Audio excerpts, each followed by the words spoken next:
4 para Pablo y para mí, y alguien más que esté en esta zona del este de los Estados Unidos.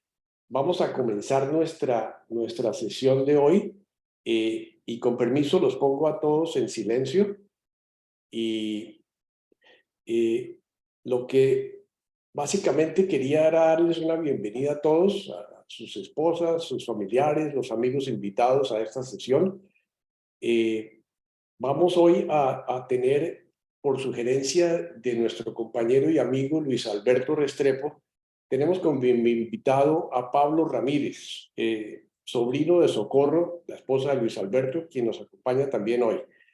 Les envié con la invitación un artículo publicado en la revista Cambio el año pasado para crear un ambiente para nuestra charla con Pablo. Bienvenido, Pablo, quien se comunica con nosotros desde Maryland, en este país. Después nos cuentas exactamente la ciudad. Le paso la palabra a Socorro para que nos haga una pequeña introducción sobre la vida de Pablo y luego le dé la palabra a Pablo directamente para nuestra charla con él. Vaya preparando sus preguntas para el chat. Adelante, Socorro. Libera tu Bueno, micrófono. pues gran gusto estar aquí con Pablo porque es una persona muy especial. Él ha vuelto una situación problemática que genera la enfermedad rara que él tiene, la ha convertido en una fuente de esperanza, de fuerza, no solo para él, para la familia, sino también para muchos pacientes y familiares de enfermedades raras. Es importantísimo lo que él hace y por eso celebro mucho que lo tengamos hoy aquí y en su voz oigamos esa rica experiencia él ha venido contando a través de el canal de YouTube que tiene, que se llama justo Pablo el Raro. Y ahí justamente desarrolla muchas de esas temáticas, pero además él en Colombia ha escrito varios artículos, bueno, para El Tiempo, para El Espectador, y ha sido orador en eventos internacionales en varios países, en reuniones que tienen que ver específicamente con eso de las enfermedades raras, pero además ese liderazgo que ha desempeñado en muchas campañas, con muchas iniciativas, lo llevaron a la revista Semana a nombrarlo como uno de los 20 mejores líderes de Colombia. Eso es indicativo de cómo una dificultad la convirtió en una oportunidad de incidir en un tema complejo, difícil y en el que él ha desarrollado muchísimas iniciativas. Pablo, adelante, qué maravilla. Pablo es hijo de un gran primo hermano de José Luis. Pablo, adelante. Muchísimas gracias, Socorro. Luis Alberto también, Darío, muchísimas gracias por la invitación y por... No te vemos, Pablo. ¡Ay! A ver. ¿Me escuchamos ahora sí? Ahora sí, ahora sí. Listo. No, muchísimas gracias, Socorro, Luis Alberto, Darío, también por aguantarte lo demorado que he sido yo con lo que hemos comunicado. Em, me ha agarrado y esto va al tema, es que mañana es mi último día en el colegio con mis estudiantes. Solamente he sido yo maestro de high school 4 años hasta ahora. Yo pensaba al menos durar unos 5 años y pues en las últimas semanas le he contado a mis estudiantes por qué me he ido y para varios de ellos cuando se van los profesores es porque toman una posición en el sector privado o en algún otro lado. Normalmente es que se va un maestro a otro colegio. Entonces, cuando les he dicho yo que no estoy tomando ningún puesto, pero que me estoy yendo de nuevo a la casa de mis papás, que estoy ahorita cerrando en el apartamento en el que ahorita estoy acá sentado, pero están todos mis libros y casi todo en cajas, y que hasta me tocó romper con mi novia, que había una parte de eso que tenía que ver con lo de la condición. No creo que es algo que ellos esperan escuchar. Todos ellos sí saben, porque pues no es como si lo escondo como un secreto, que ya casi en un año voy a cumplir el aniversario de haber eh, tenido este caso de un paro cardíaco. El 22 de julio, como a las 2 de la tarde, y esto lo sé porque he estado yo leyendo todos los documentos que escribieron y pasaron los que estaban en la ambulancia, incluidos segundo a segundo, cada momento en el que no tenía pulso, no estaba respirando, que son unos números que realmente son un poco asustantes, verlos casi que como un replay de lo que me estaba pasando a mí en ese momento. Pero ha sido entonces ya casi un año desde que, como el título del evento dice, mi corazón pues paró de latir por 24 minutos. Pido disculpas por meterme rápidamente en la ciencia de esto, pero es porque es casi que lo primero en lo que yo, en una forma obsesiva, me enfoqué. Fue después de despertarme yo y de que me contaran que estuve muerto y que volví, querer saber exactamente qué fue lo que sucedió con mi corazón. Cuando sucede un paro cardíaco no es como cuando un ataque de corazón cuando se detiene completamente, pero es que una parte del corazón tiene lo que se llama la arritmia. El corazón no sabe cómo hacer su función normal, que es el de absorber el oxígeno, meterlo en la sangre, mandarlo de una parte del corazón al resto del cuerpo. Como el oxígeno se deposita en esa parte del cuerpo, vuelve con el eh, dióxido de carbono, otra vez el corazón lo manda y sale, y es el ritmo que sucede todo el tiempo. Cada vez que una escucha el pum, pum, pum, pum del corazón, son las válvulas de cada una de las partes que se abren y se cierran con la sangre. El corazón, a diferencia del resto de los órganos del cuerpo, tiene, o sea, funciona sin que el cerebro le tenga que decir que lo hace, y tiene corrientes eléctricas que siguen ese ritmo. Mi corazón, por alguna razón, esa corriente eléctrica como que se salió de turno, y por eso el corazón no sabe correctamente cuándo latir o cómo latir. Entonces parte de mi sangre se quedó agarrada en una parte del corazón y no salió al resto del cuerpo. Ah, y pues el peligro más grande de eso obviamente es que si la sangre con el oxígeno no va pasando, no llega al cerebro, y cada segundo puede significar daño cerebral. Entonces yo estuve muerto 24 minutos. Después me enteré que según las estadísticas de acá en los Estados Unidos, son como 350.000 personas que les da un paro cardíaco al año acá. En el mejor de los casos, un 12%, en el peor de los casos, un 8% sobreviven si el paro cardíaco sucede fuera de un hospital, en su casa, en cualquier lado. Y de ese número, un 5% sobreviven sin daño cerebral o físico.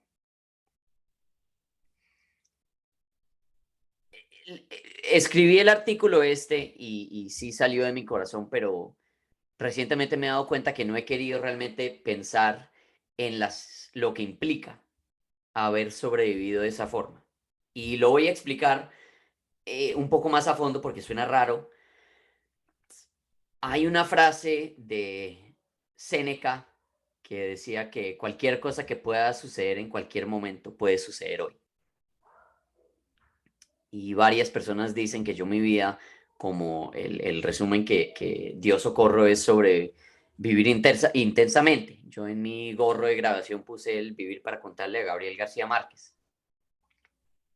Y este último mes ah, me he hecho varias preguntas. ¿Por qué sobreviví? ¿Por qué sobreviví yo y otros no?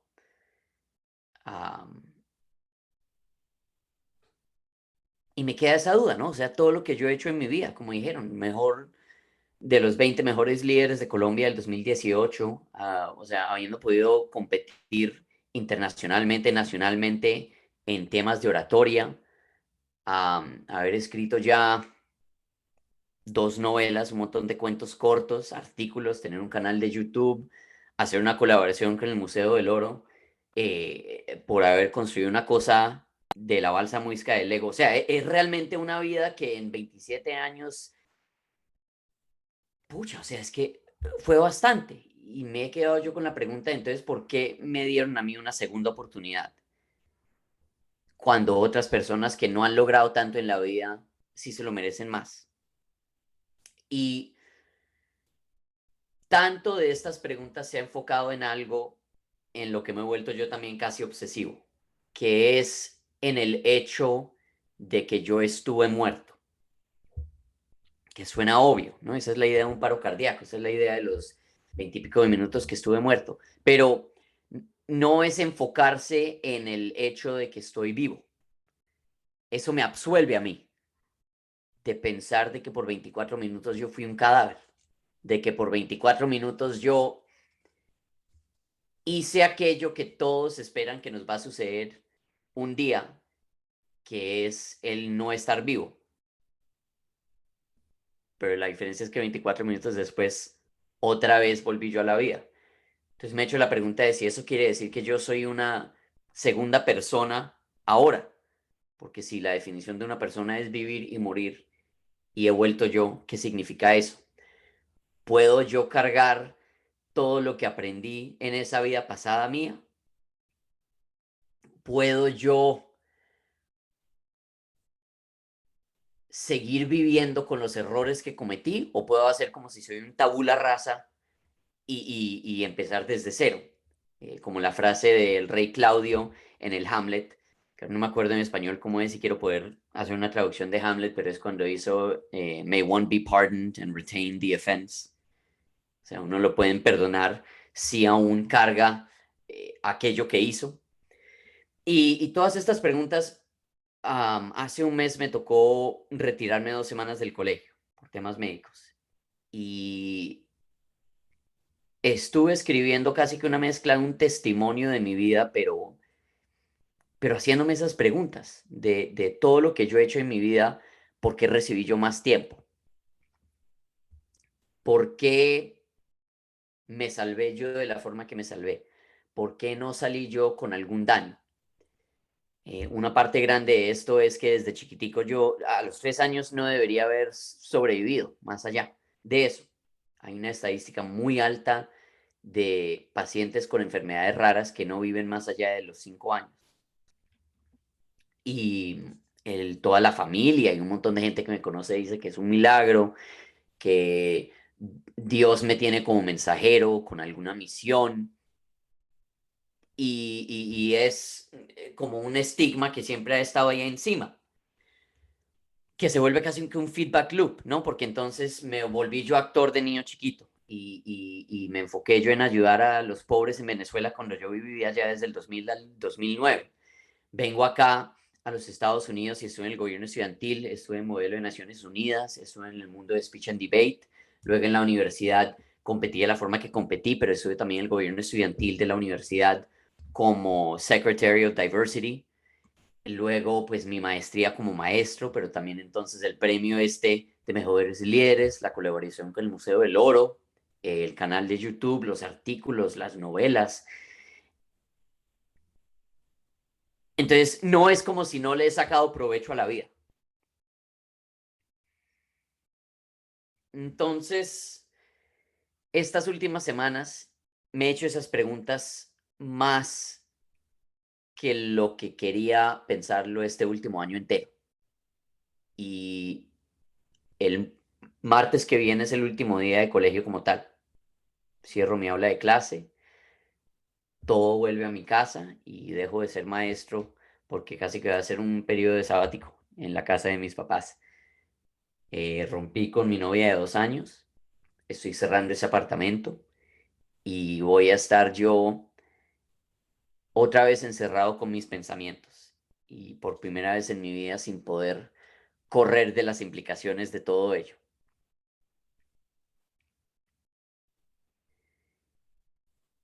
Y de ese ejercicio quiero poder sacar,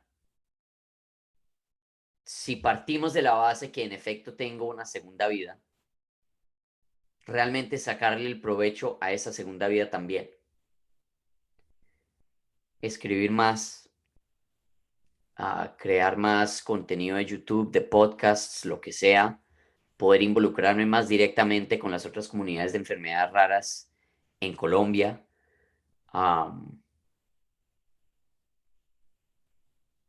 Porque al fin y al cabo yo cuando morí tenía un montón de proyectos y sueños y miedos que se fueron a la tumba por esos 24 minutos.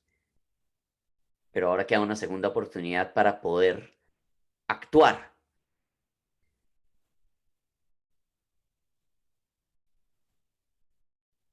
Nunca pensé que la muerte me iba a dar miedo a mí, porque pues la idea es que la muerte siempre ha estado ahí al lado conmigo por todos mis temas médicos, pero sí realmente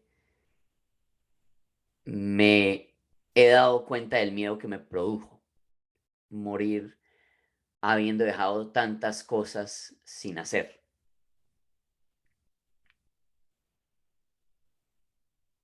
Son varias preguntas, varias dudas, varias crisis que se me han presentado y pues que mis estudiantes realmente no saben cuando yo les digo que ya no voy a estar presente, que dejé el trabajo, es que realmente eso es lo que va a hacer este periodo que viene.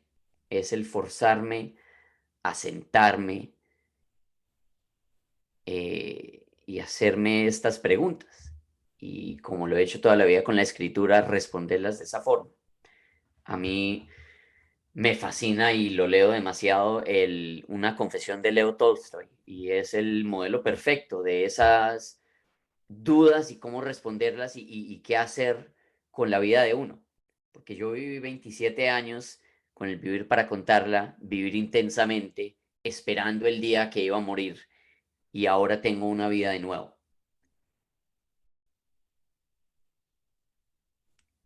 Como el título de este evento, eh, ¿qué has hecho con tu futuro? ¿Qué has hecho con mi vida? Viene de una frase del discurso del Premio Nobel de Elie Wiesel, cuando retóricamente habla sobre su versión joven después de que publicó el texto este la noche que lo volvió famosísimo.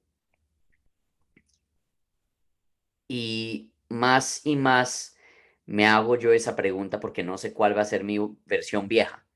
Si voy a morir en 5 años, en 20, en 50, pero realmente preguntar qué voy a hacer yo ahora con una segunda vida, una segunda oportunidad.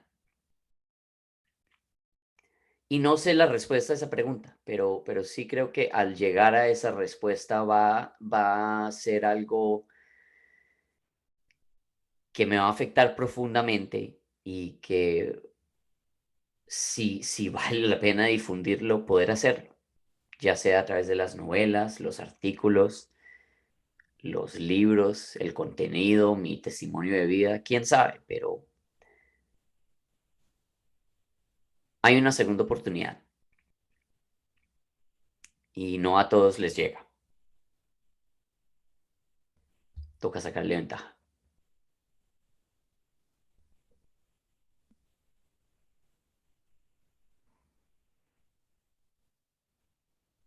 Sí, en efecto eso es. Qué maravilla, Pablo. Nos has dejado absolutamente en silencio, una profunda meditación. Cada palabra tuya, para mí personalmente, anoté varias aquí, me dejan con muchas preguntas para mí, no necesariamente para otros. Pablo quiso tener una breve introducción y después abrirse al diálogo con el grupo, a las preguntas, a los comentarios, a las reacciones. Como decíamos antes de comenzar la reunión, tú básicamente estás con la edad de mi hijo menor. Mi hijo Camilo tiene 28. eh, y, y has vivido intensamente, como lo decías. Y así cierras y abres y vuelves y cierras y es como todo un proceso como de vivir y morir y morir y vivir. A mí personalmente me impacta la intensidad de vida que has tenido, pero quiero dejar que el resto del grupo haga sus comentarios, sus preguntas. Sé que estás dispuesto a conversar. Entonces, adelante Silvio Zuluaga, que levantó la mano, y hágalo la manito electrónica si fuera posible. Adelante, Silvio. Pablo, pues muy interesante tu experiencia. Yo quiero hacerte una pregunta. ¿Tú te diste cuenta de que te estabas muriendo y cómo fue ese sentimiento? Y si la muerte fue, por así decirlo, repentina o uno va muriendo despacio, por así decirlo. Lo último que yo me acuerdo fue dejar a mi mamá en el aeropuerto. Yo esa mañana la llevé. Eso era, o sea, una manejada de 30 minutos en una de estas highways estadounidenses. Y eso es lo último que me acuerdo, ¿no? Dejarla a ella, de sacar las maletas, abrazarla, meterme al carro. Y luego me viene a la mente el estar en la sala de la clínica viendo el logo del hospital. Am, si existen los milagros, ahí están dos. El primero, que pude manejar 30 minutos del aeropuerto de vuelta a mi casa y no me dio el paro cardíaco ahí. Y segundo, que en ese momento novia estaba en la sala de la casa. Según lo que han contado y lo que vimos por la forma que algunas plantas que estaban ahí al lado de la puerta se veían un poco diferentes. Parece que yo llegué, me tropecé en algún momento porque tenía como que barro acá. Entré a la casa, parece que me veía raro, según dijo en ese momento mi novia, que me senté, pedí agua y que parece que ahí como que me dio un patatús. Y eso es lo raro, ¿no? Yo no me acuerdo de nada de lo que pasó. He dicho, tomando el pelo, que yo feliz podría contar aquello que vi siempre y cuando me paguen como unos $100,000 inicialmente para poder escribir el libro. Pero no sé, no se me vino mucho a la mente. Hace una semana estuve en mi logia masónica, que yo soy parte de un grupo, pero específico que acepta también a las mujeres y ateos, y estábamos con una discusión porque tuvimos una otra reunión sobre cómo las logias generales son dogmáticas y nosotros somos adogmáticos y qué quiere decir cada cosa. Y en un momento yo mencioné esto de cómo estaba intentando definir la palabra muerte o de que estuve muerto, porque pues hablar solamente de no haber estado vivo no es una definición. Lo estaba mencionando con el tema de que uno no puede decir que ser adogmático se define en no ser dogmático. Y en ese momento una de las personas me preguntó sobre si yo sentía algo cuando estuve muerto. Yo dije que no, y ella dijo que su madre también tuvo una situación donde con el corazón murió por unos 15 minutos y dijo que se sintió como en paz, que se despertó. Despertar, wow, qué verbo. Se volvió a la vida y dijo que se sintió en una situación, un momento de paz. Ahora no sé si es que mi vida es diferente o lo de vivir más intensamente o que realmente sentía que tenía más por hacer, pero, pero realmente sí he estado feliz de haber vuelto y definitivamente me asusta no haber vuelto. Pero sí, en resumen, no vi nada, no sentí mucho, y creo que parte de eso ha sido la pregunta grande que yo tengo. Lo más que tengo como un testimonio de lo que me pasó en ese momento fueron los documentos que llenaron los paramédicos en la ambulancia. Y al fin y al cabo eso lo único que es son números sobre el pulso y la respiración. Y no sé, me parece un poco increíble que realmente ese es como que el único testimonio que me queda en ese momento. Y por eso lo he estado observando tan obsesivamente, intentando ponerme en la situación en la que yo estuve mientras que fui un cadáver, por ejemplo. Ok, ok, gracias, gracias Pablo. Bernardo Nieto, después Reinaldo y después Jaime Heredia. Bernardo primero. Adelante, Bernardo. Gracias, Darío. Gracias a todos. Mira, la narración que nos hace Pablo a mí me devuelve a mis 21 años, en 1969. Estábamos jugando fútbol en la cancha de fútbol de unos padres, ya ni me acuerdo de qué comunidad era, pero estaba yo de científico, entre comillas, de los que estábamos haciendo ciencia. Y en ese partido de fútbol, como a 2 metros, alguien disparó un taponazo y yo le puse a la cabeza. Y no en ese momento, aunque sentí un poquito de mareo. Al día siguiente, a mí me llevaron al Hospital San Ignacio.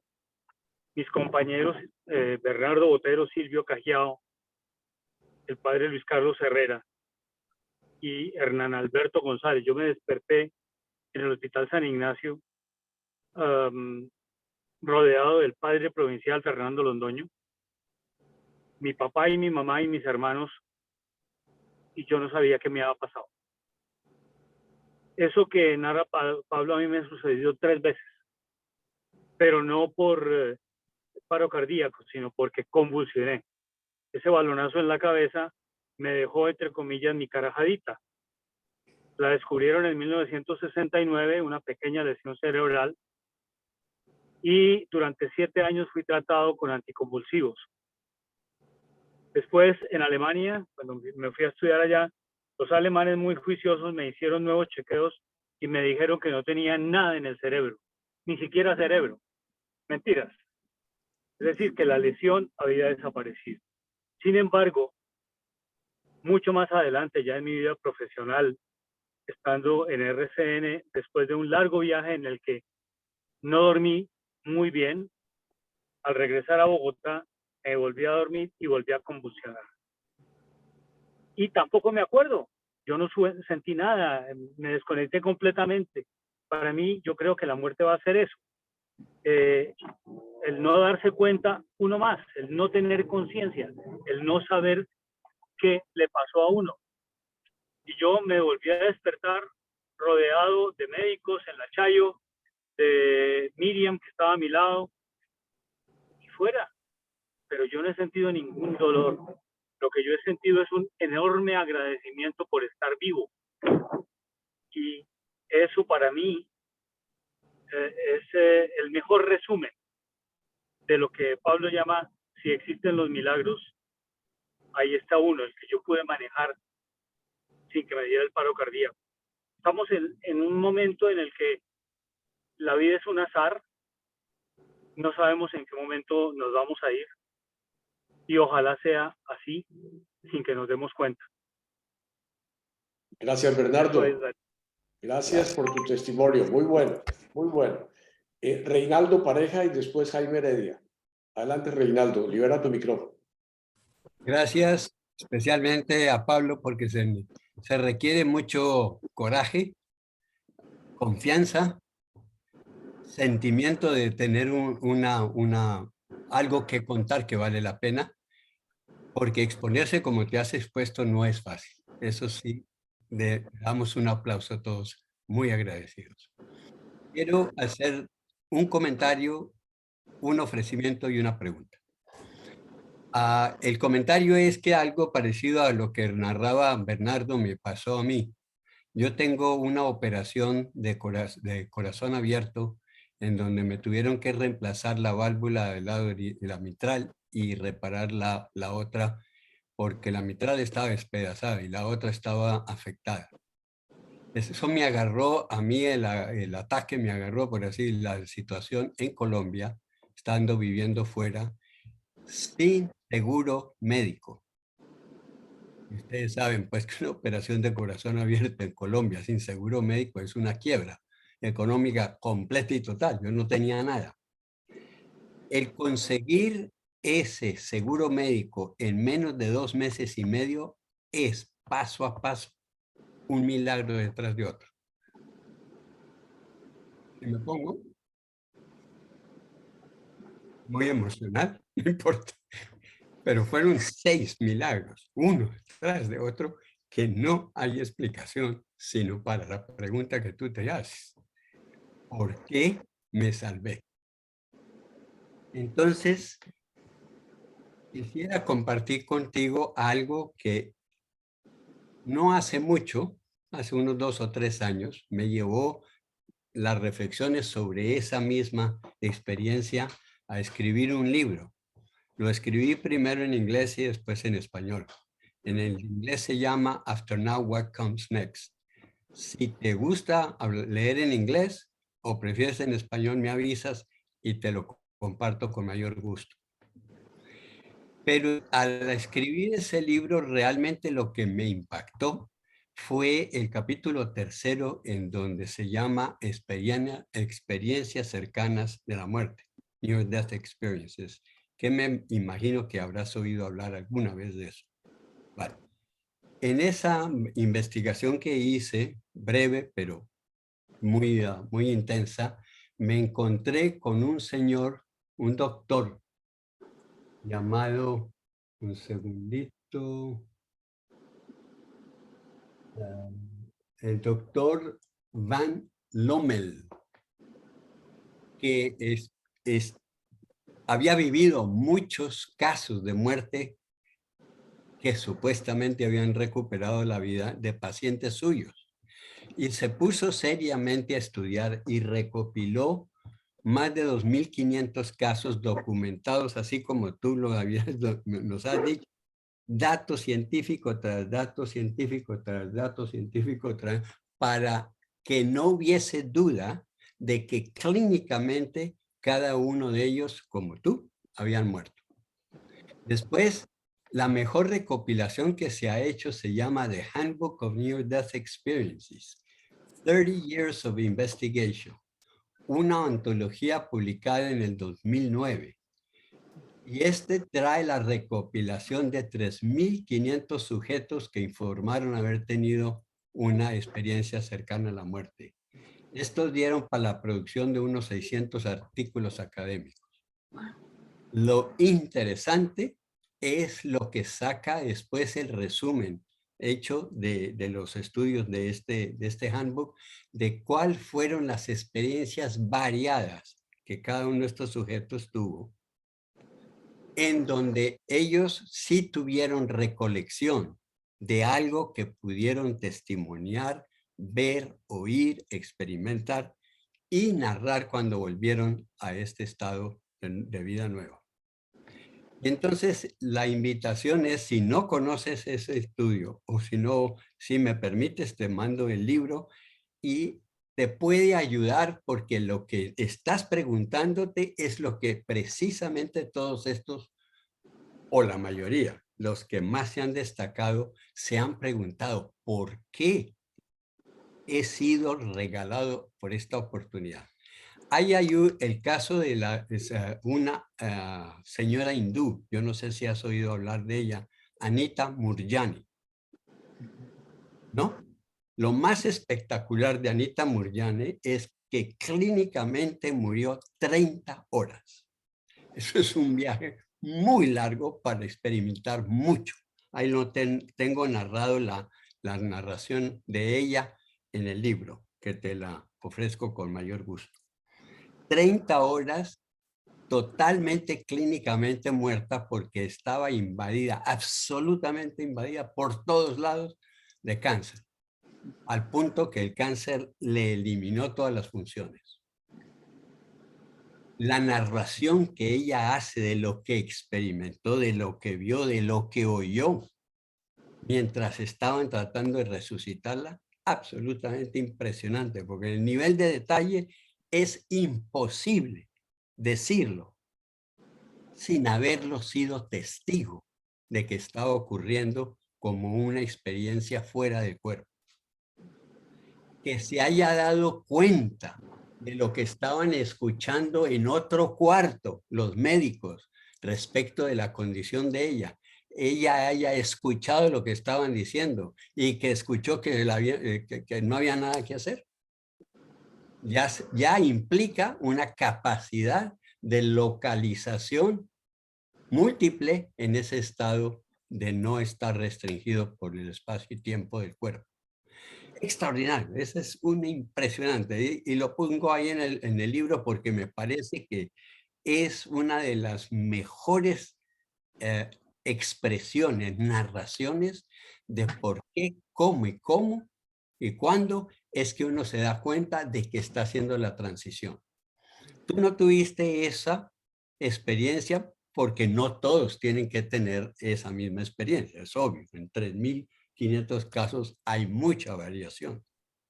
Pero lo más interesante es que han tenido recolección de niños de 5 o 6 años que han tenido la experiencia, han vuelto, y lo que han narrado es imposible que un niño se haya dado cuenta de eso a esa edad, porque no lo había experimentado. Entonces, lo más interesante es tu pregunta. Y yo me la hice, yo también, sin duda. ¿Por qué tengo el privilegio de haber tenido esa experiencia y no la tiene todo el mundo? No te la digo, lo que te invito a que leas lo que escribí ahí, porque lo más significativo de todos los que tuvieron la experiencia más fuerte es que todos radicalmente cambiaron la forma de vida después, como tú lo estás haciendo ahora. Entonces, es precisamente para invitarnos a todos, primero, a no tener el más mínimo miedo, como tú no lo tuviste, de hacer la transición. La palabra muerte es desastrosa, porque significa terminación. Lo que hacemos es una transición de nuestra capacidad ética, psicológica, de conciencia y de espíritu a una nueva forma de existencia. Igualmente que cuando un niño está en el vientre de la madre, no puede imaginarse por ningún motivo cómo va a ser ese mundo externo a su ambiente paradisíaco del intrauterino. Tiene que morir, no morir, hacer la transición de entrar, salir de ese paraíso intrauterino a esta inmensidad de este globo terráqueo que es extraordinario. Entonces, permíteme a todos que me haya extendido, porque es que realmente aquí estamos tocando una de las esencias de nuestra pregunta como seres humanos. ¿A qué vinimos? ¿Por qué estamos aquí? ¿Cuál es el misterio y el privilegio de poder hacer algo que haga algún cambio en la vida de los demás? Y tú ya lo has hecho.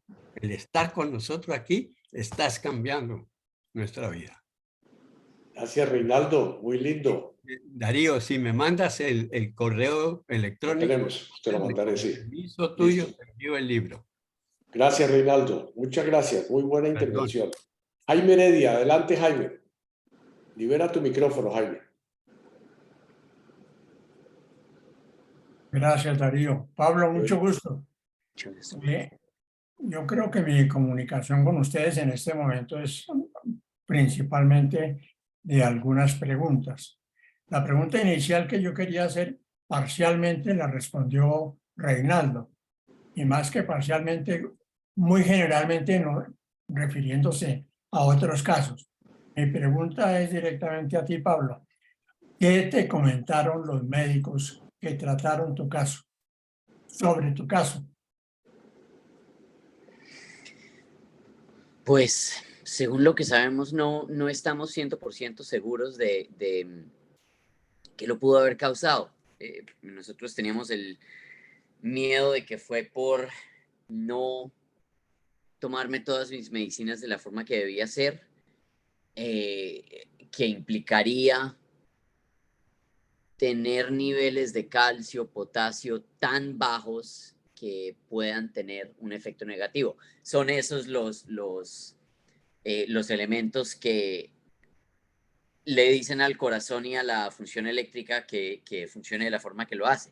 Pero el potasio mío estaba altísimo. Entonces, esa era una pregunta rara que nos quedaba de por qué si estuvo algo alto y algo bajo y no siguiendo un nivel común. Eso es toda también conversación después con el cardiólogo con el que me he empezado a ver yo también. Hicimos una prueba para ver si había algún tipo de daño o si estaba cicatrizado el corazón o algo y no vimos nada ya. Entonces, pues nosotros como que aún seguimos con la pregunta de qué pudo haber sido, pero lo que sí no se me va de la cabeza fue escuchar al médico decir que en efecto estuve muerto. En ese momento no dijo ni siquiera cuánto tiempo fue y creo que fue porque primero dijo que me había dado un paro cardíaco y no había entendido qué quería decir. Fue en ese momento que dijo que estuve muerto un tiempo y como que aún no lo entendía, que es extraño que aún un médico, que yo he conocido a tantos doctores por mis temas médicos y fue como que la primera vez que me dijeron algo y no me, no me, no me, no se me adentró como debería ser. Entonces, sí, por ejemplo, nosotros lo que más pensábamos, lo de las medicinas no terminó o no sabemos claramente si fue lo que creó ese efecto, pero definitivamente el simple hecho de decirle a un paciente que estuvo muerto fue, híjole, va a ser un choque gigantesco que aún cargo, definitivamente, sí. Está bien. Gracias, gracias, Pablo. Durante, Adelante, Jaime. perdón, Darío.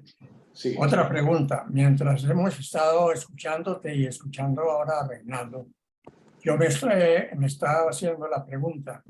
A mí me gustaría tener esa experiencia, como dice Reinaldo, el privilegio de regresar. Pues yo la verdad no sabría qué responderme en este momento. No sé si alguno de ustedes quisiera algún comentario sobre ese mismo tema. Yo no sabría qué responderme. Estaba tan privilegiado y a esta edad que interrumpirla por X tiempo, X minutos, para volver, no sé. Pero con 28 años. Gracias, Jaime. Gracias. Yo sí estaría interesado, solo por la nueva experiencia, pero nada más, porque si hay garantía de volver, ¿no? Pero Silvio Zuluaga, adelante. Pablo, dos preguntas.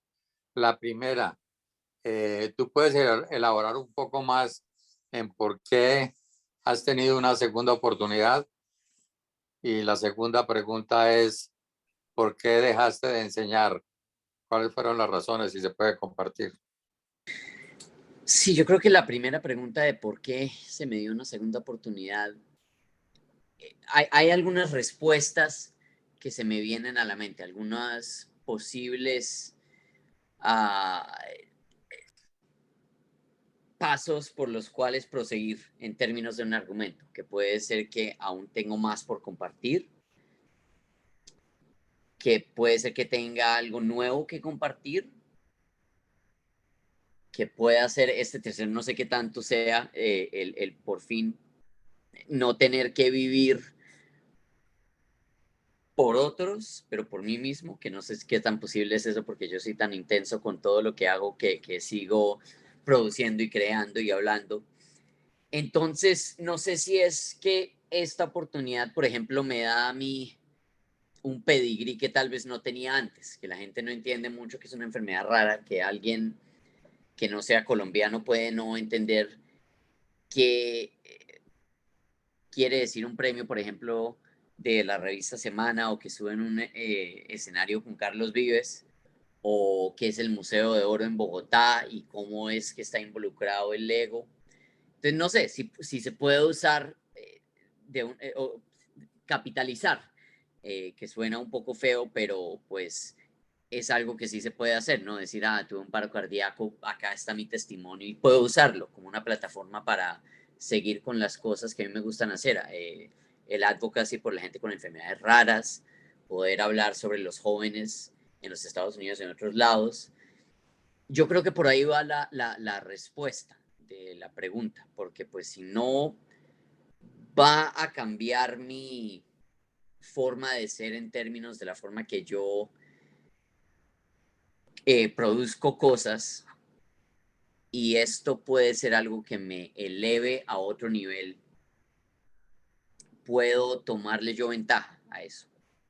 Ahora, ¿cómo? No sé, pero yo creo que al poder encontrar cómo responder esa respuesta de una forma que un público pueda absorberlo, creo que ahí llego un poquitico más cerca a cómo poder hacer algo de ese estilo. Pero para la segunda pregunta sobre por qué dejé yo de enseñar, es realmente que una pregunta que también me ha sorprendido, que obviamente pues por el paro cardíaco, ya obviamente estaba no en el mejor panorama médico, pero con la que fue mi pareja que estaba viviendo, ella también tiene temas de salud bastante complejos, pero es una persona muy buena, buen ser humano, ella es muy creativa, y es el tipo de cosas donde yo la conocía ya desde hace tiempo y dije, si se viene acá y yo la puedo apoyar y ella usa este tiempo para poder mejorarse médicamente, decía yo, no me puedo ni siquiera imaginar qué cosas va a poder hacer cuando esté saludable. Y eso fueron 2 años en los que yo era el único que estaba ganando la plata para mantener este apartamento, y pues a los maestros, si no globalmente, pero en una buena parte del mundo no nos pagan también como debería ser. Y hubo un momento en el que nosotros solamente nos pagan acá en este condado 10 de los 12 meses del año, porque no enseñamos 2 de esos meses. Entonces me tocó buscar un trabajo de tutoring, me dediqué una semana entera a aprenderme 3 años de matemática de bachillerato, que yo que era una bola con la matemática, nunca me lo aprendí. Y no me llegó ese trabajo y una semana después me dio el paro cardíaco, porque yo creo que esa semana no me cuidé como debería ser. Obviamente entonces una parte grande es lo médico. No teniendo que trabajar, puedo despertarme más tarde, a las 9 o a las 10 de la mañana. Puedo salir a caminar durante el día. Puedo comer. Y lo digo de esa forma porque pues yo salía disparado al colegio. Como yo tengo mi aula de clase abierta a los estudiantes durante el almuerzo, todos ellos están allá y yo creo que me como una dona durante el día, por eso tengo yo tanta gaseosa, es porque cuando se me baja el azúcar por ser diabético, que siempre sucede porque pues no he comido casi nada en el colegio. Pero entonces era una falta de comida, una falta de poder dormir, de estar relajado, y es la parte grande que explica por qué me estoy yo ahorita retirando. Es para poder cuidarme yo de salud. Pero también es que el trabajo de maestro es muy jodido ahorita. Solamente en los Estados Unidos, obviamente, el peligro de que se meta un loco con una ametralladora. El año pasado nos tocó una semana en la que tuvimos 2 personas que llamaron al colegio que habían puesto una bomba, y 2 momentos en los que había alguien en la comunidad con una pistola. Eso fue una semana. Pobres estudiantes quedaron traumatizados. Eh, yo soy maestro para 130 estudiantes, teniendo que calificar trabajos con papás que son un poco intensos, de una forma que no le dan la autonomía a los estudiantes que se merecen. Entonces uno siente como que está perdiendo una batalla en la que reconoce la humanidad de los jóvenes y los otros adultos no lo hacen. Entonces yo creo que que sí me demoraliza un poquitico, este año especialmente. Entonces yo creo que fue una mezcla de eso y lo de la salud, que me dije, si no me cuido ahorita, si no me retiro en este momento, voy a pasar los próximos 50 años dictando clases y no escribiendo y no leyendo, que es algo que yo no me imaginaba. Perder esos intereses. Y solamente las 2 semanas que me tocó retirarme del colegio, escribí las 27.000 palabras de este texto, seguí trabajando en rompecabezas, armé yo no sé cuántos sets de Lego que tenía, jugué con mi gatica que estaba conmigo, fui a caminar, o sea, cosas que yo no las he hecho en 5 años, creo yo. Entonces, también creo que es parte de lo que aprendí, de que si me dieron una segunda oportunidad en la vida, no decir que estoy feliz con tener una pareja porque la tengo que yo apoyar en términos de un sueldo, no estar trabajando en un colegio porque quiero tener un trabajo, que no, realmente yo sí puedo ser un poquitico egoísta, si quiere decir poder hacer aquello que una segunda oportunidad me provee a mí. Qué bien, Pablo. Excelente respuesta. Hay 3 preguntas. William Mejía, Luis Arturo Baos y Alberto Betancourt. Adelante, William. Libera tu micrófono. Pablo, has mencionado varias oportunidades la palabra enfermedad rara. Si es posible compartir cuál es esa enfermedad y qué relación tuvo con el paro cardíaco. Y Sí. la segunda pregunta es, desde el momento en que dijeron que estabas muerto hasta que reviviste, ¿hubo algún tipo de resucitación o actividad médica? Sí, sí, muchísimas gracias por esas dos, especialmente lo de la enfermedad rara que se me olvida de explicarlo varias veces. Se llama la endocrinopatía múltiple autoinmune. En inglés es el APS Type 1 y es tipo 1 porque el tipo 2 y tipo 3 pueden dar en la niñez o cuando uno es adulto. La tipo 1 siempre da cuando uno es joven. Afecta más que nada el sistema endocrino. Entonces, por ejemplo, mis hormonas que me ayudaban a crecer realmente nunca estuvieron ahí, por eso me toca a mí tomar calcio, potasio y todo eso, porque mi cuerpo no lo puede regular. A un 30% de la gente con mi enfermedad, por ejemplo, le puede dar la diabetes. Obviamente yo me gané esa lotería, mi mamá me llama ahora el Pablo 1%, porque pues parece que cuando las estadísticas son lo más mínimo, siempre me da a mí de esa forma, que puede ser malo con la diabetes, pero puede ser bueno como con lo del sobrevivir el paro cardíaco sin algún daño. Pero eso es lo otro raro, que el paro cardíaco no parece haber tenido nada que ver con la condición. O sea, es muy extraño también en eso. Ahora, a la gente con mis condiciones siempre nos puede dar cosas que no parece tener la explicación más clara. Y es en el momento en el que los doctores que lo investigan agarran esa data que X paciente comparte y los suman a todos los otros testimonios para seguir investigando esa condición. El paro cardíaco, nunca. Sí hubo un paciente con mi condición que el año pasado, como en marzo, también falleció de un paro cardíaco por no tomarse las medicinas, pero ese niño sí no sobrevivió. Y esa fue otra parte de las preguntas también de por qué yo sí y otros no. Él era de 21 años, inglés, pero viajó a Sudáfrica. Eh, yo fui el que ayudé a convencer a su mamá de que él sí podía viajar aún con la condición, porque yo ya para ese momento había viajado a Europa, a Perú, a Corea del Sur con el equipo de oratoria de la universidad. Entonces realmente en ese momento fue, al menos para él, un mal cuidado de los temas médicos que lo causó. En el mío no sé si sí fue eso o algo más. Y la segunda parte, sí, constantemente intentando resucitar. Obviamente primero con el CPR para poder hacer que la sangre aún así pudiera pasar manualmente, forzando al corazón a pasar la sangre. Eso fue, mi pareja empezó cuando ella llamó, luego llegaron los paramédicos y según lo que vi en la información que ellos pasaron, en el momento que volví a tener un poquitico de pulso es cuando me pusieron en la ambulancia.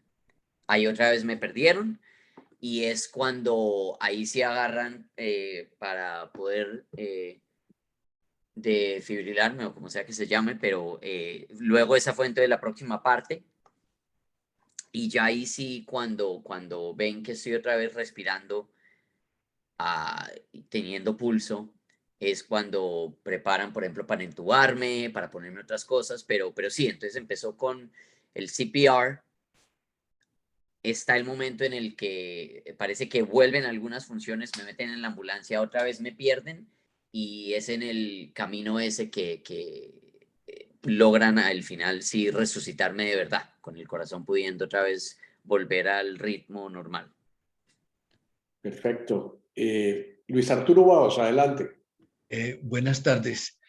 Pues primero que todo agradecerle que nos exponga su testimonio.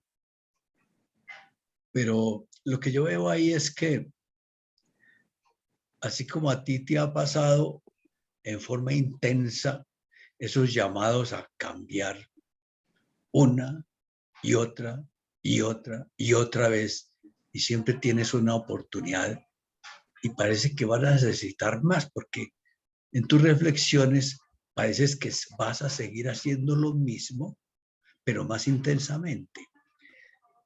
Y a mí me preocupa eso, porque de pronto son señales que tú, en tu afán de protagónico, porque veo en ti un afán protagónico, no te has dado cuenta que son mensajes personales para ti, para tu vida, para tu alma, para tu espíritu. Y yo no sé si estás esperando que te vuelva a pasar algo para ver si te das cuenta. Yo he vivido al borde muchas veces también. Y he sido muy terco. A veces sigo haciendo lo mismo. Pero ya uno a los 79 y cerquita a los 80, se da uno cuenta o cambias ya o qué estás esperando. De todos modos, te agradezco mucho. Gracias, Luis Arturo. Pablo, ¿quieres decir algo? Sí, no, completamente de acuerdo.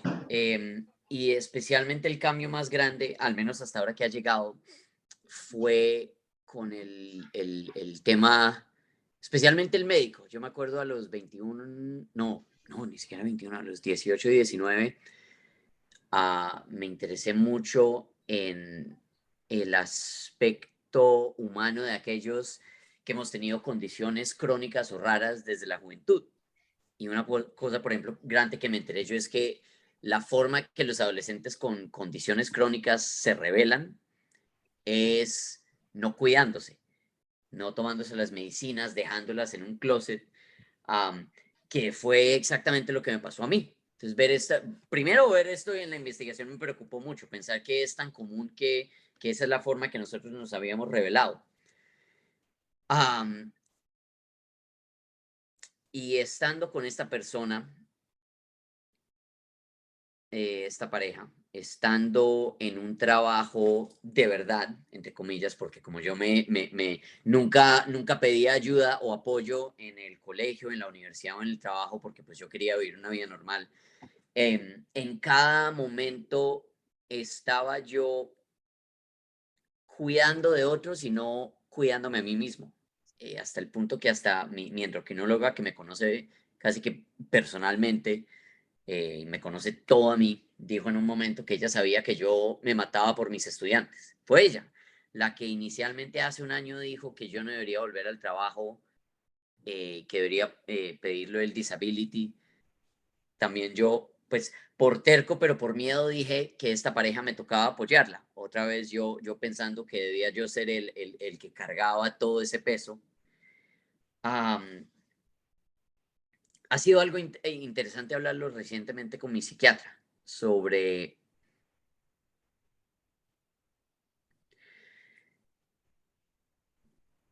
el miedo que siempre estaba era que si yo no me cuidaba podía morir. Y en efecto morí y volví a la vida. Entonces la pregunta es, si me llegó ese momento de aprendizaje, ¿cómo puedo hacer yo para no asumir que, no la inmortalidad, pero que de alguna forma el universo dijo que sí podía volver yo? En el pasado, pues yo siempre he tenido, por ejemplo, periodos en los que me he tomado las medicinas como son y me siento bien y recaigo otra vez, por ejemplo. Y yo hubiese podido decir en el pasado que pues tuve 28 años en los que pude hacer eso. Ahora tengo el resto de una vida, que no sé cuánto tiempo va a ser, pero como ya tuve una vida y sé específicamente cuánto duró 28 años, esta de acá siento que puede durar un tiempo infinito. Entonces, ¿cómo hacer para que ahora yo sí me enfoque en cuidarme con una vida infinita? Si a mí, por ejemplo, el tomarme las medicinas me parece muy estresante, o el tener que inyectarme 2 veces al día, algunas veces me molesta. Y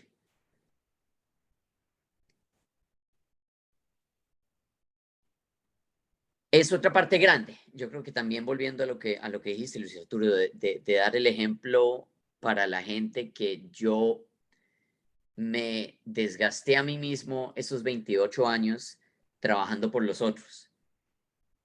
Y que era únicamente por desgastarme y no cuidarme a mí mismo, posiblemente puede ser que me sucedió lo que me pasó. Y que ahora, como la analogía de cuando a uno se le cae la máscara en el avión y uno se le debería poner uno primero para poder ayudar a los otros, porque si uno no se está cuidando a sí mismo no puede cuidar a los otros. Me estoy dando cuenta que yo tengo que enfocarme en cuidarme a mí mismo primero. Y esa va a ser una lección muy difícil, creo yo, aprenderla. No imposible, y creo que sí he podido tomar buenos pasos, pero yo de 28 años pensando que era anátema a mí mismo. Pensaba que era egocéntrico cuidarme a mí mismo, porque era dejar al lado a los otros. Y ahora el universo me ha hecho hacerme enfocar en la persona que soy yo primero y en mi salud específicamente, en lo que realmente involucra esfuerzo. Tomarme las medicinas, ponerme las cosas de mi bomba de insulina, hacer ejercicios regularmente, ir a sacarme sangre regularmente, a las citas médicas, o sea, todas las cosas que ya estaban alrededor de mi vida, pero que intentaba actuar como si no estaban. Y aún así, con el paciente este de 21 años que también se murió por no tomar las medicinas, eso no me hizo cambiar a mí. Entonces sí, es lo que dices definitivamente. Yo por eso espero que ahorita, al dejar de trabajar en el colegio y al haber, aunque duela, pero haber dejado a esta persona por la que yo me estaba sacrificando y que no estaba recibiendo nada, cree esas condiciones en las que solamente quede una salida, que es cuidarme a mí mismo. Mi salida ya no puede ser montarme en un carro, ir al colegio y apagar el cerebro porque estoy exhausto y llego a la casa. Mi salida no puede ser crear mi valor como buen ser humano por cuidar a esa otra persona. Ahora mi salida no existe. O sea, es un cuarto en la casa de mis papás y yo. Pablo, tus palabras son una meditación para mí, te lo quiero decir.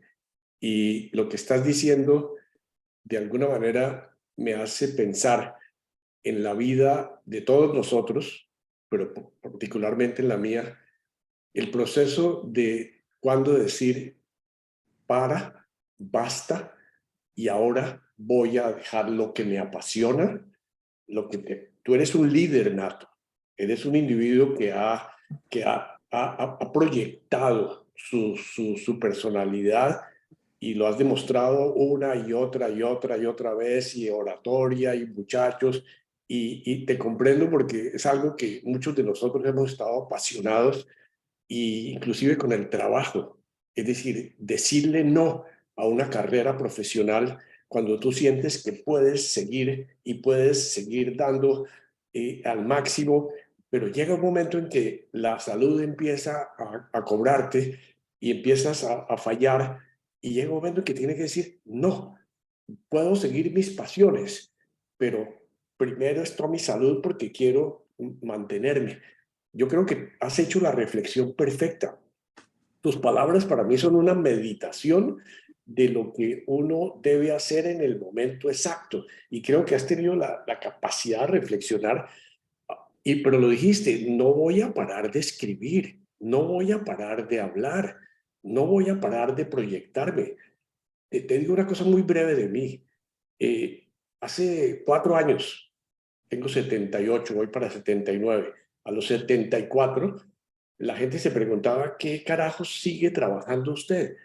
Y lógicamente estaba apasionado, y vuele y viaje y corra de un lado para el otro. Y el estrés, tú no te das cuenta cuando el estrés de tus alumnos o de mis compañeros de trabajo, de mi empresa o de las grandes empresas, el estrés te comienza a cobrar. Y a ti te estaba cobrando el estrés de tus muchachos y de los problemas que ellos tenían, y los papás y toda esta cosa. En este momento has tomado, te digo, me quito el sombrero, porque eso a los 27 años ser capaz de decir, ahora eso queda de segundo, lo voy a seguir haciendo. Y lo voy a seguir haciendo probablemente desde mi casa, desde mi pluma. Nunca nadie te va a parar. Tienes todos los medios audiovisuales. Te puedes sentar en un computador a hacer exactamente lo mismo y hacer 20,000 reuniones de Zoom o de lo que tú quieras con tus alumnos, pero ya no eres el responsable del asunto. Eres el que ayuda, eres el que colabora, eres el que te proyectas. ¿Qué lección de vida la tienes a los 27 años? Y si quieres una respuesta a la pregunta que estabas teniendo, ¿por qué esta segunda oportunidad? Porque sabían que tú eras capaz de darla, pare esto, y ahora me voy a dedicar a lo que me gusta, me apasiona. No vas a callarte, pero vas a tener una infraestructura de salud, de comida, de cuidarte de tu enfermedad, que te va a proyectar muchísimo más. ¿Entendiste el mensaje de eso? Y en mi opinión, estás dando la respuesta correcta. ¿Alguien más? ¿Comentarios? Samuel Arango. Adelante, Samuel. Libera tu micrófono.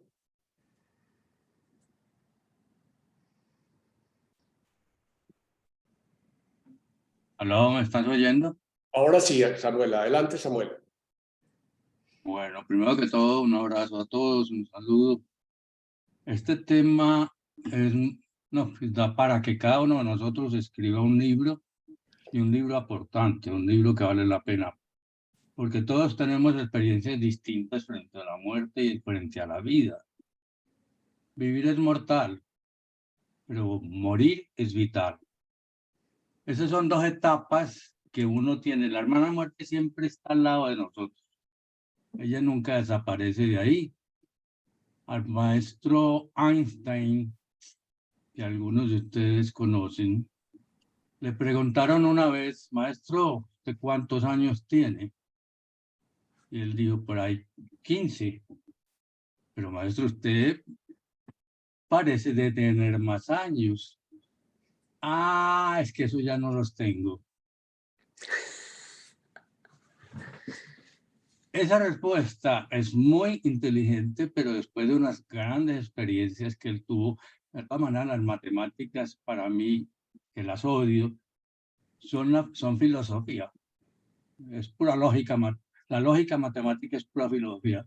Pero bueno, una vez me regalaron la vida de Einstein y me dio mucha pereza, pero lo cogí y para mí fue un descubrimiento extraordinario, porque más que un matemático, era un gran filósofo, y su visión de Dios y de toda y de la vida y de la muerte es extraordinario. Pero bueno, la experiencia en cada uno de nosotros es distinta. Yo he tenido la oportunidad de tener cáncer de vejiga, prueba superada. He tenido la oportunidad de tener infarto en un lugar lejano, por ahí en la costa. Me dieron aspirina, prueba superada, pero después de 2 estén y marcapasos, etcétera, etcétera. Pero prueba superada. Tuve la oportunidad de tener un derrame cerebral que me desconectó de la vida, pero que me implicó volver a vivir, es decir, volver a empezar a vivir y a aprender a caminar. No he podido todavía terminar de aprender a leer y escribir, pero lo estoy haciendo, es decir, estoy aprendiendo. En fin, todas esas experiencias de enfermedad. Bueno, obviamente el COVID que también nos dio a todos, pero realmente el libreto de nuestra vida no lo escribimos nosotros. Nosotros lo único que podemos hacer es aceptar las cosas como son y saberlas vivir. Yo no le tengo miedo a la muerte, le tengo miedo a la moridera. Esa sí le tengo miedo. De todas maneras, cuando estuvimos con algunos de ustedes en San Agustín, aprendimos que esas grandes estatuas de piedra no son funerarias, son puertas hacia la otra vida. Son puertas que se pasan para continuar en otra dimensión.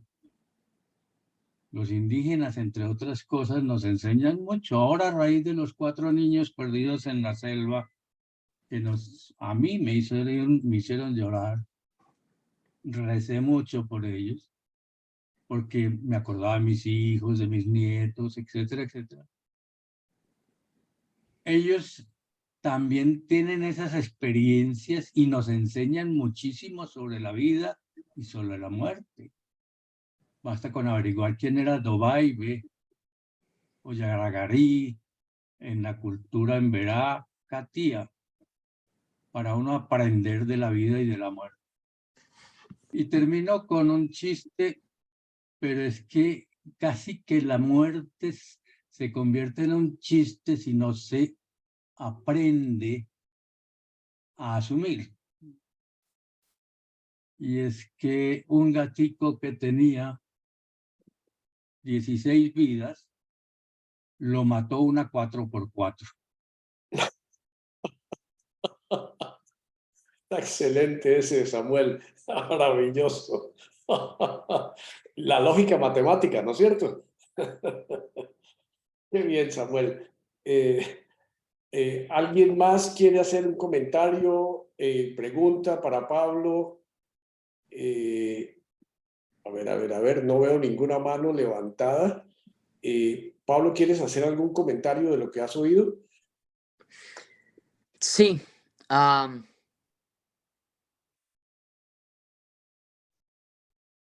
Me han llegado varias respuestas a varias de estas preguntas, gracias a este evento. Y va algo que quería mencionar por lo que dijo Darío de saber cuándo detenerse, y es yo creo que el cambio más grande que me ha llegado de toda esta situación, que es gracioso decirlo, sí, porque si el cambio más grande no es morir y luego volver a la vida, que parece el cambio más increíble, es haber aprendido a pedir ayuda. Que como lo estaba diciendo yo desde chiquitico nunca pedí ayuda. Nosotros vivimos acá en los Estados Unidos y entramos en colegios públicos porque la ley tiene documentos y planes de acción que se pueden crear que legalmente dejan que un estudiante tenga algún tipo de apoyo, cualquier tipo de apoyo, que eso los maestros deben seguirlo, que un padre puede, si quiere ponerle demanda a un colegio o algo, si no lo sigue. La universidad también, estaba en un grupo, con un grupo de gente que conocía cómo era mi situación. Y nunca, y es otra cosa que yo creo que también con mis psiquiatras lo hemos trabajado y quién sabe cuánto tiempo va a durar poder llegar a la respuesta. Puede ser que muera una segunda vez antes de poder llegar a la respuesta de por qué yo no sabía cómo pedir ayuda.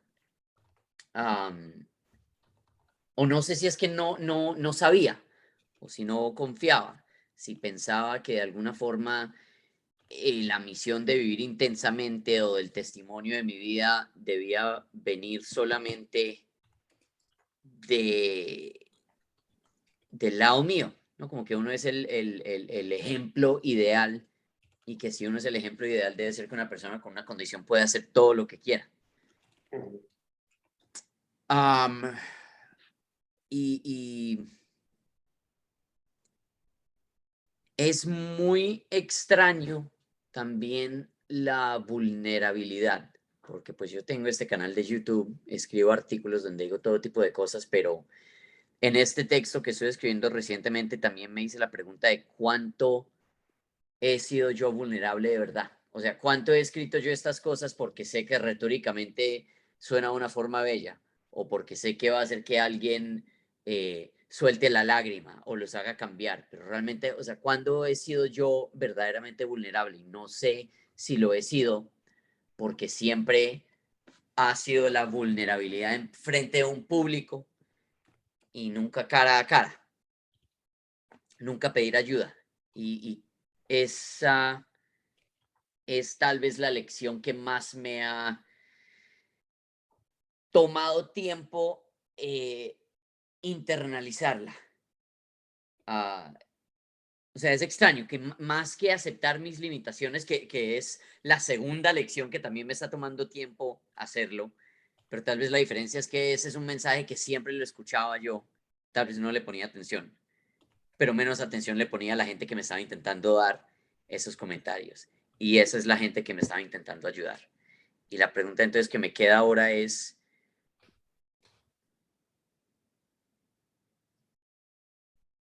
¿cómo me vuelvo yo un mejor ser humano?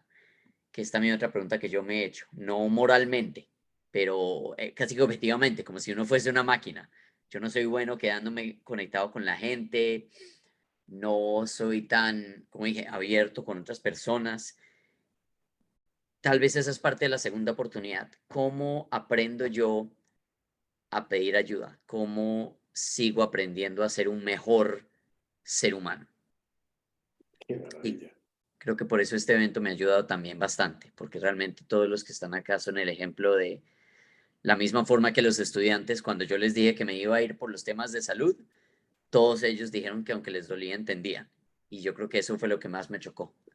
Yo solamente estaba pensando de cómo los estaba ayudando yo que lo estaba haciendo, pero luego me di cuenta que ellos son tan fuertes como yo pensaba. Pero eso también involucra que aunque yo no esté allá, otros los pueden ayudar y Qué que no bien, soy yo. qué bien, qué bien. Dos intervenciones más. Rigoberto, adelante, Rigoberto. Bueno, en primer lugar, muchas gracias, Pablo. Una pregunta, una sola pregunta. ¿En qué creías antes desde el punto de vista espiritual y en qué crees que cambió? Esa es. Gracias. No creo que haya cambiado mucho. O sea, es gracioso porque pues una primera parte de este texto que estaba escribiendo era yo intentando por fin explicarme mis tendencias religiosas. A mí me encanta la frase del maestro Gao en El amor en los tiempos del cólera. Creo que es, yo no creo en Dios, pero le temo. Pero tampoco es así. Es más el ejemplo de que yo creo que por conveniencia sigo yo en la tradición católica y por conveniencia digo porque pues ese es el mundo en el que he crecido yo, porque la Biblia y los textos especialmente cristianos son tan, o sea, están tan presentes en la literatura del mundo, en las leyes, ya sea para bien o para mal, o sea, es la lengua franca que por haber crecido yo allá la puedo hablar. Um, de la misma forma que ser colombiano es algo por lo que yo me siento muy orgulloso, porque es una narrativa tan complicada, que ser parte uno de esa historia es lo mismo que uno poder decir que es católico o cristiano, porque hay tanto en esa terminología que uno puede involucrarse de una forma bastante increíble, porque es tan confuso ser eso. Pero recientemente, como escritor, y tal vez aún más ahora, me he enfocado bastante de la misma forma que Leo Tolstoy lo hizo, de la forma que Jefferson lo hizo con su Biblia también, que fue tal vez sacar algunos de los aspectos más esotéricos, como la resurrección de un ser humano, y más tomarlo de otra forma, que es tal vez no enfocarse tanto en la idea de que un hombre murió y volvió a la vida, pero es enfocarse en la idea de que un hijo de un carpintero se dejó matar, murió, y lo que hizo fue irse al infierno y luego volver 40 días más para ayudar a la gente. Esa es la historia más bella para mí. Yo creo que esa es la parte por la cual me sigo considerando creyente en ese aspecto del catolicismo. Es por la idea de que los crucifijos me asustan. O sea, yo cuando voy a las iglesias, también como parece que el maestro Gao, cuando era niño, con la cara así, la cabeza abajo, sin ver, especialmente ver a un pobre tipo gimiendo, crucificado, con la sangre, todo casi desnudo, es una imagen que nunca he podido, o sea, es realmente una fobia. Yo por eso tengo es una imagen de un Jesucristo sonriendo, y por eso la idea no de un hombre que se dejó morir de una forma tan horrible para la salvación del mundo, más la idea de un hombre que se dejó morir y que lo que decidió hacer fue volver a la vida 40 días más. O sea, eso sí realmente me parece a mí la cosa más increíble del mundo como una historia. Entonces no creo que haya cambiado mucho, en que sigo siendo creyente y sigo no siendo creyente, sigo teniendo ideas particulares, pero que al fin y al cabo aún tengo esperanza de que hay algo más allá, de que hay un lenguaje en el que yo lo entiendo por el mundo en el que yo crecí, pero que por la historia del protagonista central es casi irresistible para mí, y no lo puedo dejar, aun si quisiera pretender que sí puedo. Es la forma que lo pondría yo. Qué bien, Pablo. Reinaldo Pareja. Pablo, no quería volver a intervenir, pero hay que hacerlo.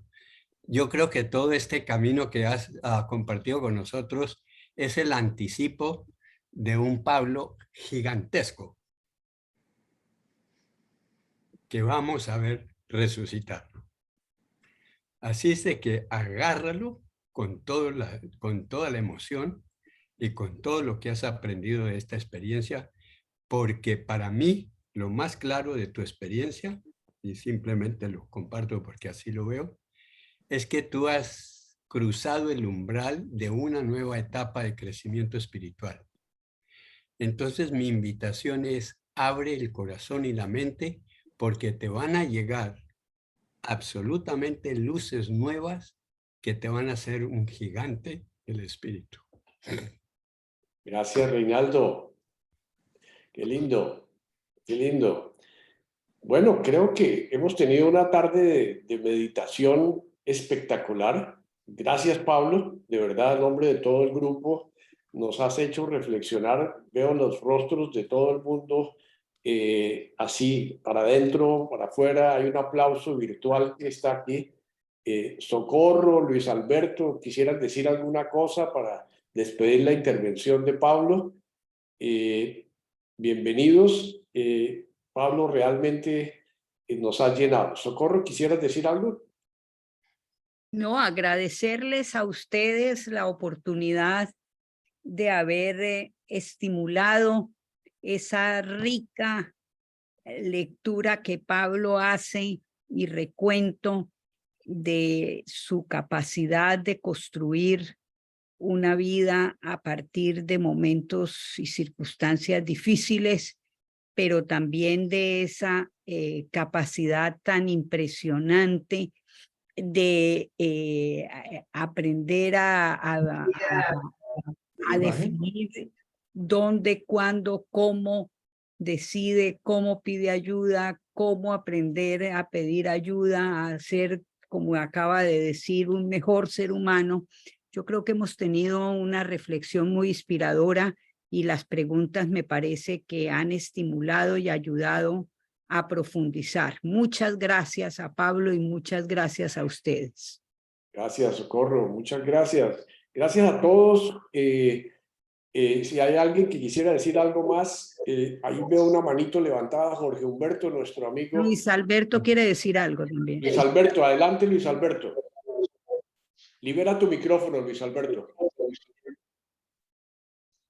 Ahora sí. Quería agradecerle de manera muy especial a Pablo, porque no solamente fue la experiencia médica de estar muerto, sino sobre todo la extraordinaria sinceridad con la cual ha compartido sus sentimientos, sus dudas, sus vacilaciones. Esa sinceridad ha sido muy valiosa para mí. Se te agradece, además, pues el tiempo y el esfuerzo que se pone esta comunicación. Te agradezco a Darío, a todos los que han compartido su experiencia en esta tarde y les deseo lo mejor. Gracias, Luis Alberto. Siempre un gusto de tenerte en el grupo, en estas sesiones. Igual para todos los que participaron, Socorro, Pablo y todos los que están aquí. Adriana, qué gusto que has estado con nosotros también. Muchísimo gusto. Les adelanto, la semana entrante tenemos como invitado especial a Ramiro Osorio, el director del Teatro Julio Mario Santo Domingo. El tema será el teatro y su impacto en la sociedad. Y el 29 de junio hay dos de nosotros, Silvio Zuluaga y yo, que vamos a presentarles un tema Descubriendo Australia en familia y amigos. Para este tema, si hay alguien que haya estado en Australia y quisiera participar, muy invitados, porque Silvio y yo vamos a hacer un resumen de nuestras visitas, lo que vimos, pero si hay alguien que ha tenido la experiencia de Australia, más que invitados para hacer sus notas también en esa sesión.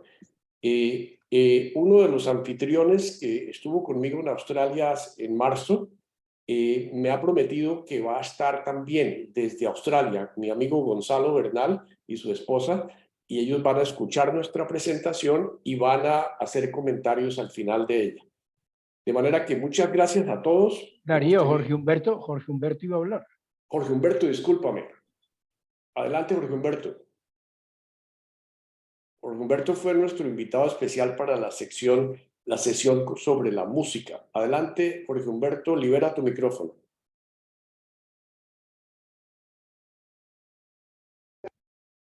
Te escuchamos. Bueno, sí, primero, lamentablemente llegué un poquito tarde, me perdí el inicio de la conversación y de la exposición, pero creo que conecté porque hubo mucho material interesantísimo a lo largo de todo el recorrido expositivo, tanto por las palabras del invitado como por los comentarios muy interesantes que escuché de los participantes. Me queda la experiencia de que estas reuniones son unas lecciones que vienen como a múltiples voces, porque está una voz principal que dice cosas interesantes, novedosas, motivantes, pero están unas voces de eco de mucha experiencia, de mucha sinceridad, de un ánimo muy constructivo que enriquecen, amplían, dan otras dimensiones. Eso lo aplaudo, eso lo agradezco. Y a todos ustedes muy gentiles por tenerme como invitado a este grupo de reflexión y de conversación. Muchas gracias y felicitaciones para la temática. Gracias, gracias Humberto por estar con nosotros, por atender nuestra invitación. Bueno, se nos acabó el tiempo. Muchísimas gracias a todos de nuevo. Nos esperamos la semana entrante. Gracias Pablo y gracias Socorro y Luis Alberto por la idea. Hasta luego. Hasta luego. Hasta luego. Gracias. Magdalena, qué gusto. Gracias. Feliz tarde para todos. Gracias. Buena tarde. Gracias. Va mañana en vez de ir el Gracias, Pablo. Gracias, Pablo.